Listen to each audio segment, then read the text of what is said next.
Hi this mister Poojary. ನಾನು ಇವತ್ತು ಕಾಟ್ಯಾರಮ್ಮ temple ಹೋಗಿದ್ದೆ, ಹೊಸಕೋಟೆ ಪಕ್ಕ ಕಂಬಳಿಪುರ. ತುಂಬ ಟೈಮಿಂದ ಹೋಯ್ಕಂತ ತುಂಬ ಆಸೆ ಇತ್ತು ಮಾತ್ರ.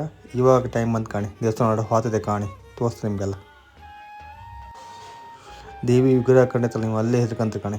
ಸಿಕ್ಕಾಪಟ್ಟೆ ಫೇಮಸ್ ಟೆಂಪಲ್ ಮಾತ್ರ. ನಂಗೆ ಮಾತ್ರ ಸಿಕ್ಕಾಪಟ್ಟೆ ಇಷ್ಟ ಆಯ್ತು ದೇವಸ್ಥಾನ. ಒಳಗಡೆ ಗರ್ಭಗುಡಿ ಇತ್ತು, ಆ ದರ್ಶನ ಮಾಡೋಕ್ಕೋಸ್ಕರ ಎಲ್ಲ ಕಾಲು ಸಾಲಾಗಿ ನಿಂತ್ಕೊಂಡು ಕಾಣಿ ಕ್ಯೂ ಹಂಗೆ. ಸಿಕ್ಕಾಪಟ್ಟೆ ರಶ್ ಮಾತ್ರ. ನಾನೊಂದು ಅರ್ಧ ಮುಕ್ಕಾಲು ಗಂಟೆ ವೆಯ್ಟ್ ಮಾಡಿದೆ. ಆಮೇಲೆ ದೇವಿ ದರ್ಶನ ತಗೊಂಡು ಹೊರಡೆ ಬಂದೆ. ಬೀಗ ಲಾಕ್ ಮಾಡಿ ಹೋಗ್ತಿದ್ರೆ, ಎಂತಕ್ಕಂದ್ರೆ ಎಂಥ ಕಷ್ಟ ಇರಲಿ ಆ ಕಷ್ಟ ಇಲ್ಲೇ ಬಿಟ್ಟು ಅದು ಬೀಗ ಲಾಕ್ ಮಾಡಿ ಹೋಗ್ತು. ಅಂದರೆ ಕಷ್ಟ ಮುಂದೆ ಬೊಕ್ಕ ಅಂತ ಆ ಥರ. ಮತ್ತು ಎಂಥದ್ದು ಕಷ್ಟ ಇರಲಿ 9 ಶುಕ್ರವಾರ ಬಂದುಬಿಟ್ಟು ಕಾಯಿ ಕಟ್ಟಿರ್ತಲ್ಲ ಎಲ್ಲ ಕಷ್ಟ ಪರಿಹಾರ ಅಂತ ನಂಬಿಕೆ ಇತ್ತು. ಆಮೇಲೆ 2 ಉಣ್ಕೊಂಡು ಆಮೇಲೆ ಹೊರಡೆಲ್ಲ ಬಂದ್ಕೊಂಡು ಮನೆ ಕಡೆ ಹೊರಡುದು ಈಗ.